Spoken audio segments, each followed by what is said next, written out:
Donc, parole à la salle et aux acteurs ou chercheurs de la salle. Donc, on peut revenir là aussi sur des points que les chercheurs n'ont pas pu développer puisque je les ai contraints dans le temps. Mais voilà, donc vous vous présentez et puis on y va.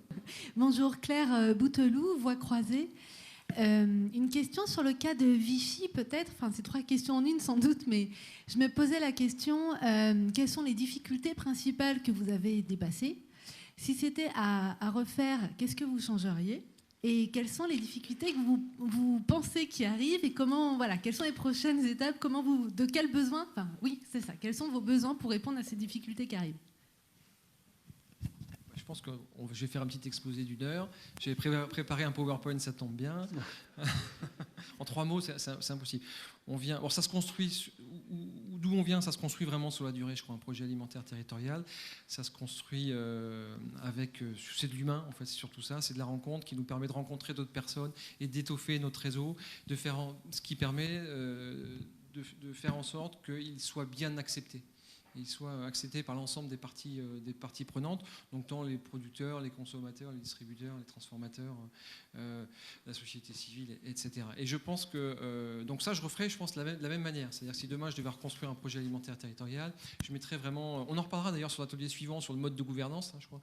Il y avait une question qui m'a été proposée d'ailleurs en ce sens quand on avait préparé l'intervention de la plénière sur les différents modes de gouvernance, et on a fait ce choix d'avoir une gouvernance assez large, très inclusive, où on met beaucoup de monde. Alors certains se demandent ce qu'ils font là au début. Voilà, et puis finalement, rencontre par rencontre, ils se disent, tiens, il y avait un intérêt à ce qu'on y soit, à l'hôpital, à la clinique. Au départ, ils se disent, mais qu'est-ce que je peux faire dans un projet alimentaire territorial, en quoi ça me concerne? Finalement, ils sont intéressés. À travailler sur la notion de contrat local de santé, quand on se dit que l'alimentation c'est un déterminant majeur de santé et qu'on va travailler, voilà, on va ouvrir cette porte-là, parce que l'alimentation, quand on commence à travailler dedans, j'en parlais ce midi, on ouvre la porte, il y a 5 autres portes, etc. C'est au milieu de tout. Donc il y a énormément de champs à interroger, énormément de questions à se poser. Et donc beaucoup d'actions engagées aussi, et c'est pas forcément simple de toutes les mener à la même vitesse et concomitamment. C'est sûr qu'il y a des actions qui se font de manière à très court terme, d'autres à moyen terme et d'autres à long terme. Et ça, je pense, c'est quelque chose, un conseil que je peux donner à ceux qui lancent un projet alimentaire territorial. Il faut en fait toujours des actions court terme pour permettre de mobiliser les citoyens et de dire aux citoyens que ça avance, parce qu'on a aussi cette responsabilité en tant que responsable politique de montrer qu'on se projette, mais qu'il y a quand même des réalisations. On est obligé. Il faut un temps long, parce qu'il faut un temps de réflexion. Et quand on réfléchit à la santé, quand on réfléchit à l'environnement, ce sont des temps très très longs. Donc là, on fait évoluer des mentalités, on fait évoluer des production, des distributions, donc forcément on réfléchit sur 10, 20 ans. Donc ça, c'est aussi notre rôle de porter ce message sur le temps long, et on espère qu'il y a des choses qui soient un petit peu intermédiaires. Les exemples que je vous ai donnés, quand on travaille filière par filière, on est sur du moyen terme, c'est sur du 2-3 ans pour faire mûrir ces projets-là, pour que ça avance. Voilà, les actions, il y en a plein. Là, on est en train de travailler sur la lutte contre le gaspillage alimentaire au niveau de la communauté d'agglomération. C'est une action court terme, mais avec une visée long terme. L'action court terme, c'est pour sensibiliser, aller dans les cantines, montrer qu'on avance, qu'il y a une signification de ce projet alimentaire territorial. La visée long terme, c'est sensibiliser les enfants qui sont des prescripteurs actuels, mais qui seront nos consommateurs de demain. Voilà, on est toujours sur ces différentes phases. Les autres questions, c'était quoi ? C'était les difficultés ? Les difficultés à venir. Laura, quelles difficultés à venir ? En fait, les difficultés, elles vont dépendre des objectifs qu'on va se fixer. Et là, on s'est fixé. Enfin, en fait, on est filmé, c'est pas. On s'est fixé pour le prochain mandat des objectifs un peu forts, toujours sur le principe de la commande, l'exemplarité de la commande publique. On s'est fixé pour objectif d'avoir 100% en local ou bio ou filière de qualité, etc. Ce matin, il y avait le débat sur les filières de qualité. Alors, 100% d'approvisionnement pour la restauration collective. Donc là, ça veut dire on va au-devant de problèmes. On va au-devant de problèmes parce que là aussi, pour faire écho à l'exposé de ce matin, tant After que Parcelle, nous, quand on a essayé l'outil Parcelle, nous, on explose tous les compteurs en termes de production laitière et bovine, etc. Par contre, en maraîchage, on est à la rue. Donc, on va au-devant de problèmes. Mais bon, il faut avoir des objectifs aussi ambitieux. C'est ça qui est sympa, ça qui est marrant. Merci. Autre réaction, question ? Bonjour, Camille Matz, je suis chargée de mission sur les questions d'alimentation à la communauté d'agglo du Pays Voironnais, donc en Isère. Et je rebondis sur Egalim, la transition est parfaite par rapport au système alimentaire du milieu. Est-ce que vous avez été jusqu'à explorer justement le rôle de ces systèmes-là dans la valorisation des productions locales au regard des objectifs de la loi? Parce que les objectifs de la loi dont on parlait ce matin, oui, c'est 50% de produits durables, dont 20% de bio et 30% 20% minimum de bio, 30% de produits sous signe de qualité qui aujourd'hui sont quand même assez limités au regard des enjeux qui peuvent être ceux de valoriser les productions locales. Parce que quand on est dans les SICO, label rouge, HVE, on ne parle pas du tout de local, hein, bien sûr. Et puis, par contre, il y a un petit truc qui dit ou équivalent. Et nous, on se questionne. Donc, moi, je travaille notamment sur la restauration collective au sein de notre communauté d'agglo. Et on se questionne par rapport à des marques comme la marque Isère. Comment faire en sorte que des marques locales ou que des systèmes locaux, type ce que vous avez présenté, puissent permettre à nos producteurs locaux ou à nos filières locales de se valoriser via la loi Egalim. Enfin, pas via la loi Egalim, mais du moins de se valoriser en répondant aux critères de la loi. Est-ce que vous avez exploré ça ? Non, très clairement, on n'a pas exploré ça dans le projet SIAM, ce qui ne veut pas dire que la question ne s'est pas posée, c'est-à-dire que la loi Egalim, elle est arrivée vraiment à la fin du projet SIAM, hein, c'est ce qui explique aussi qu'on s'est posé la question un peu plus tardivement. La question du soutien, justement, hein, par les lois de la structuration de ces filières locales, elle est très importante parce que vous l'avez dit, on l'a vu aussi dans tous les projets autour de l'élevage, le besoin de la complémentarité des systèmes dans ces systèmes de type SIAM. Hein, on voit bien que c'est des coexistences aussi à l'intérieur de systèmes de chaînes de distribution. Il faut différentes chaînes de distribution qui peuvent être elles-mêmes hybrides avec des circuits courts, des circuits intermédiaires, des agriculteurs qui vont être aussi sur des circuits longs. Donc cette question-là, elle se pose vraiment et on ne peut pas construire des systèmes comme ça et une rémunération juste si on n'a qu'un seul système de distribution. Donc forcément, c'est des complémentarités avec des GMS, avec de la restauration collective, avec de la restauration collective publique ou privée, donc avec des opérateurs, du coup, des sociétés de restauration collective, etc. Donc forcément, la question de la loi Egalim, elle vient interroger toute cette structuration qui existe, qui s'est construite avant la loi Egalim, et comment aujourd'hui elle peut... Moi, j'ai des hypothèses sur comment des systèmes peuvent être résilients par rapport à ça.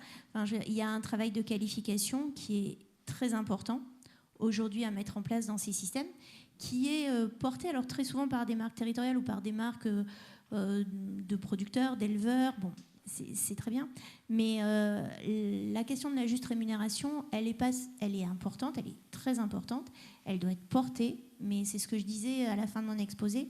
Derrière, il y a la question agro-environnementale, à mon avis, de la transition agro-environnementale qui va arriver très vite, et qui va arriver très vite, notamment avec la modification de la loi Egalim, enfin la modification, parce qu'au départ, elle n'était pas conçue comme ça, donc avec la loi Egalim, pour justement apporter une promesse supplémentaire à ces produits locaux, quoi, à ces produits du territoire.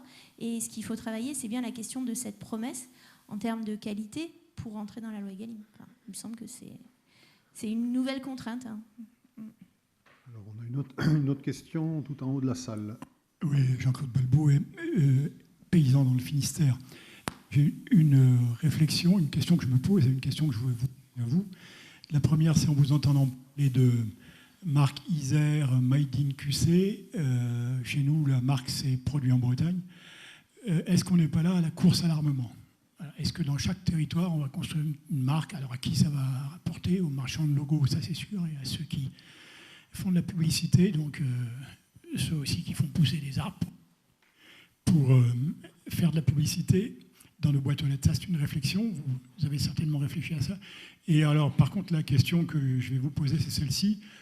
On est à peu près persuadé que pour avoir une alimentation qui réponde à vos interrogations sur le local et sur la qualité, telle que vous l'exposez régulièrement, il manque 500 000 producteurs en France.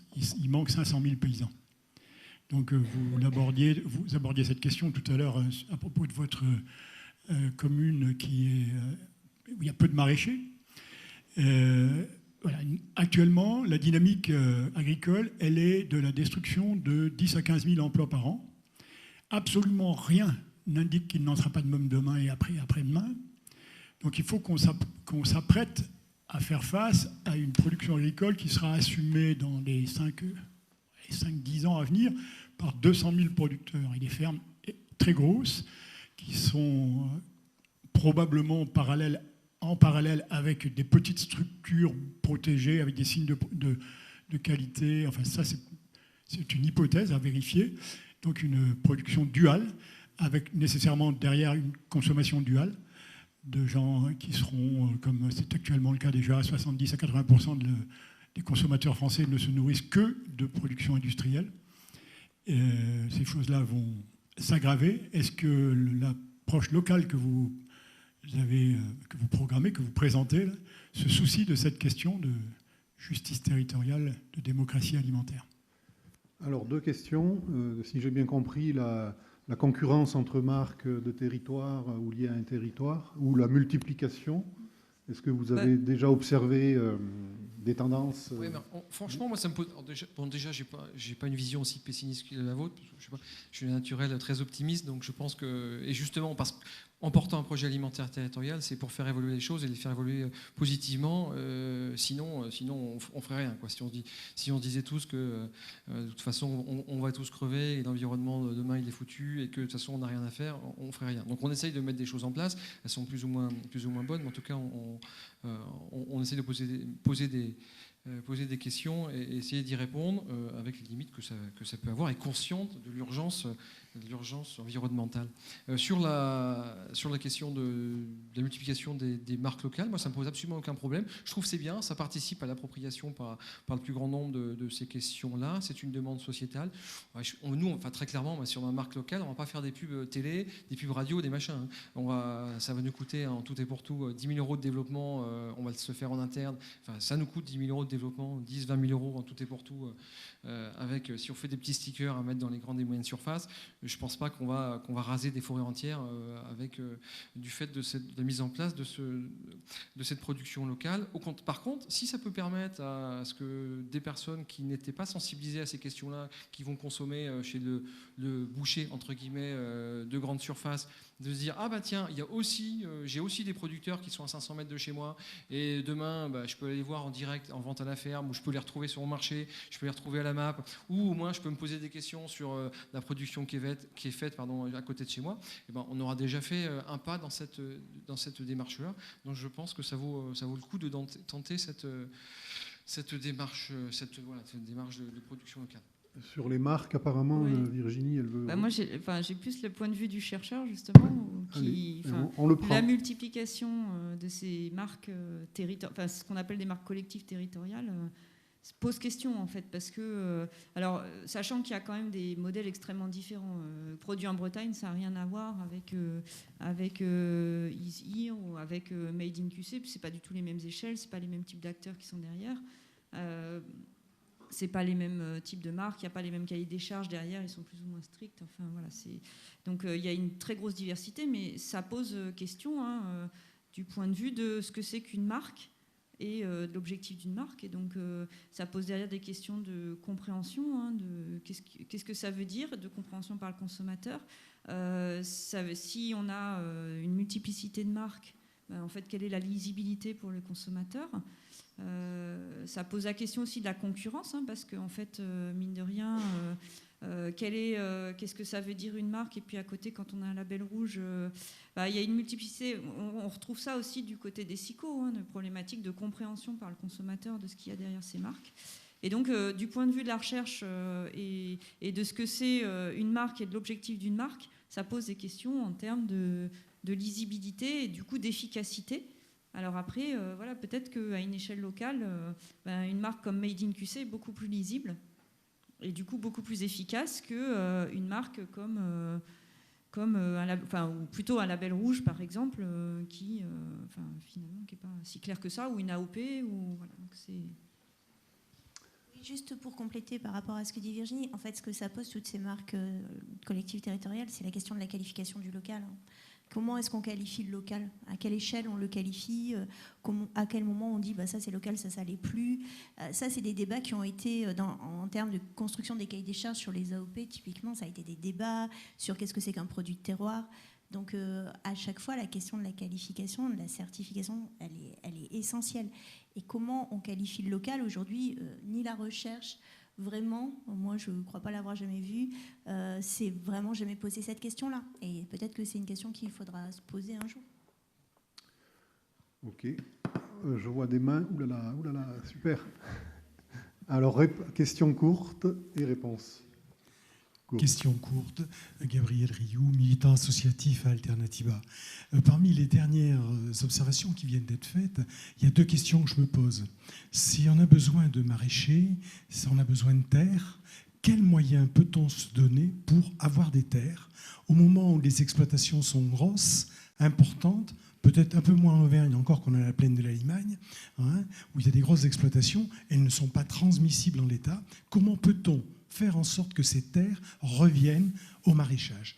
La deuxième question qui va avec, pour avoir des maraîchers, il faut qu'il y ait des gens qui soient formés. Et vraiment, comment va-t-on vers une amélioration ou en tout cas une augmentation de cette formation vers les besoins actuels? Merci. Sur le premier volet, évidemment, c'est le SCOT et le PLU.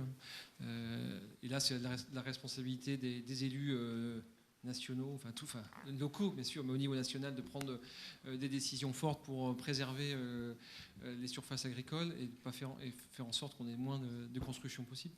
Ça, c'est le premier pas. C'est le premier pas. Si on n'a pas ça, déjà on ne peut pas faire le reste.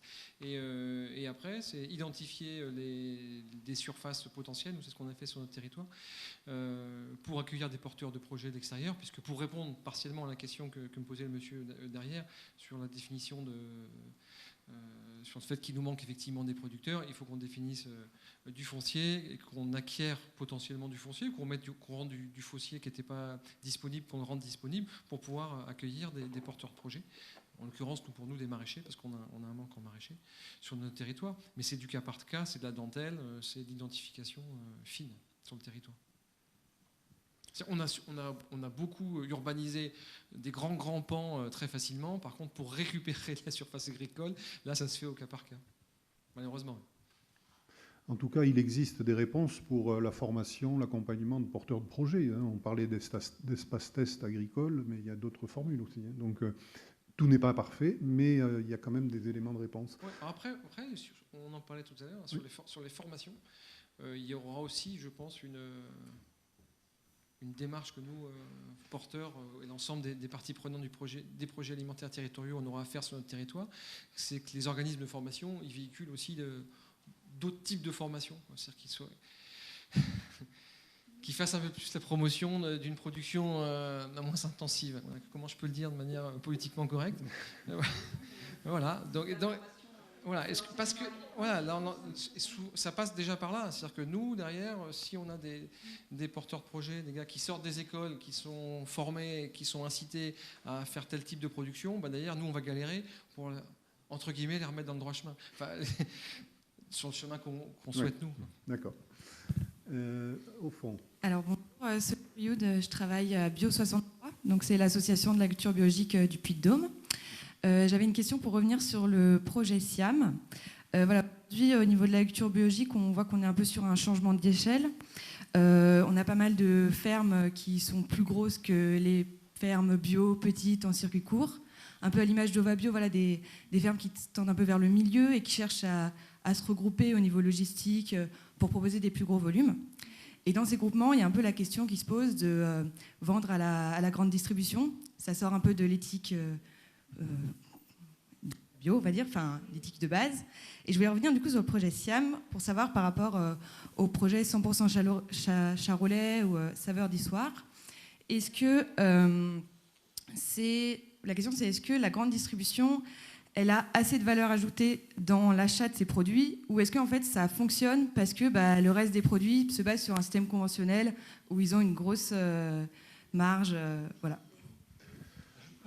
Réponse courte, s'il vous plaît. Juste avant que vous répondiez, je ne partage pas votre point de vue sur vos notions d'éthique qui ne doivent pas être distribuées en grande distribution.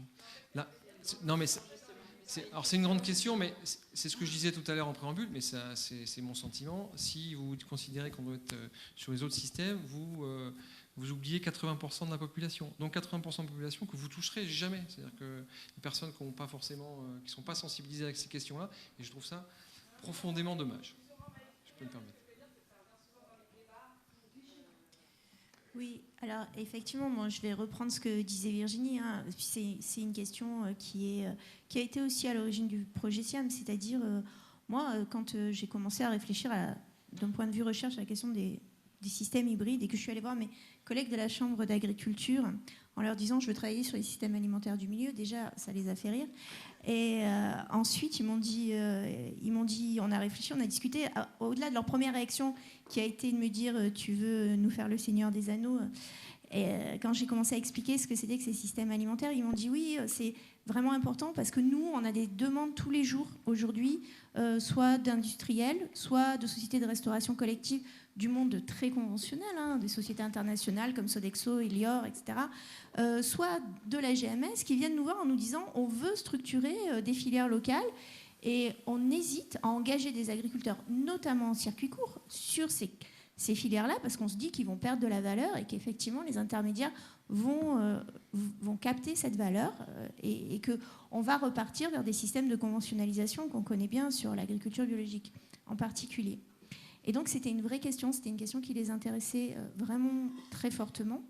Et dans ce qu'on a construit, du coup là je reprends un peu mon côté plutôt accompagnement, on a quand même, enfin dans ce qu'on a vu et dans ce qu'on a construit, c'est que sur les systèmes que nous on a étudiés, on est à chaque fois sur des systèmes, c'est ce que je disais, d'achat qui sortent des référencements nationaux.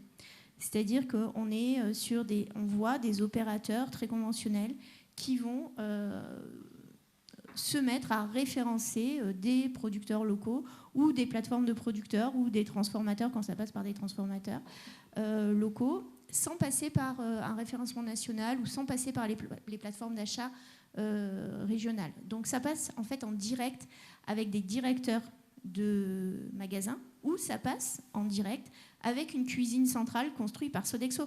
En fait, celui qui achète, ce n'est pas Sodexo, ni le système d'achat national de Sodexo, c'est le directeur de la cuisine centrale.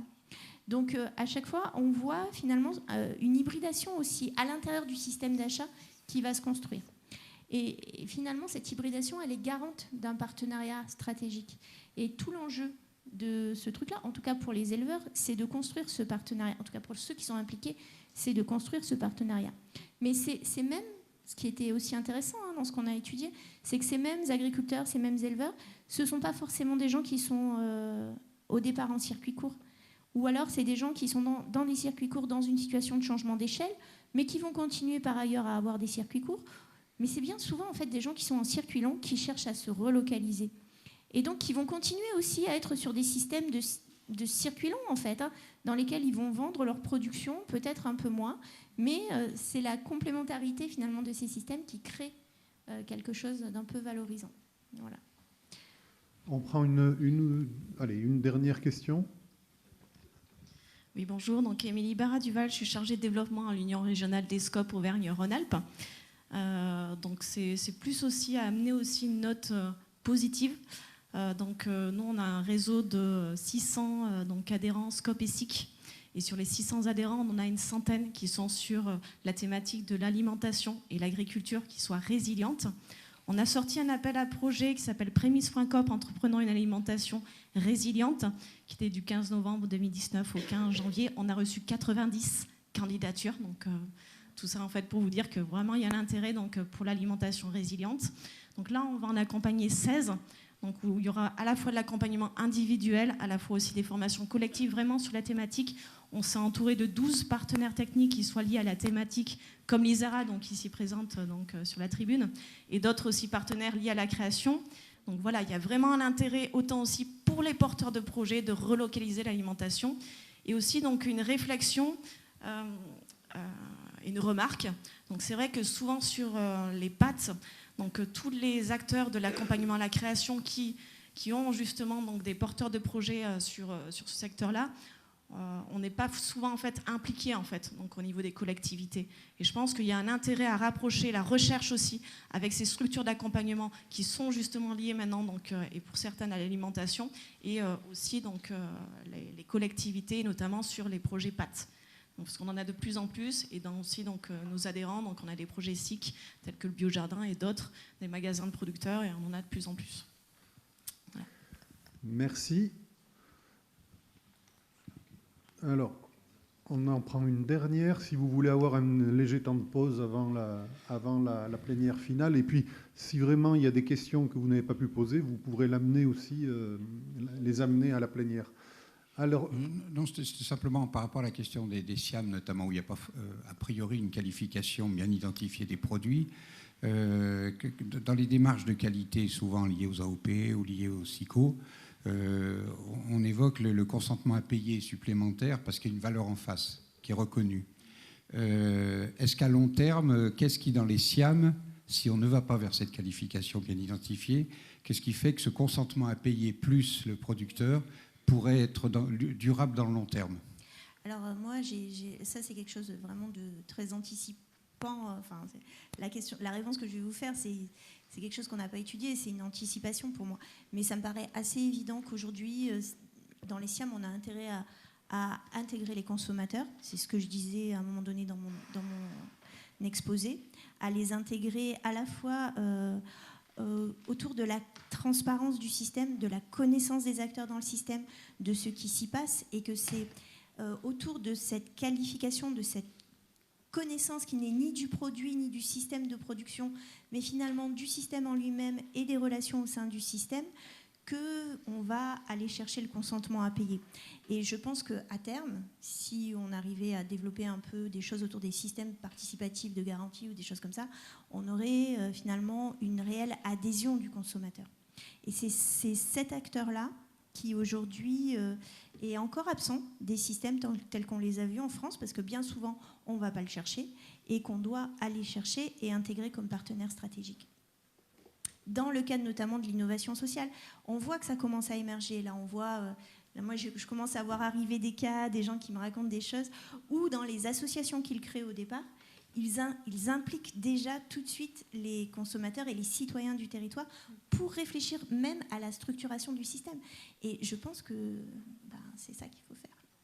Ouais, Ok, merci. Alors on peut remercier donc les 4 intervenants, les applaudir si vous voulez bien. Merci.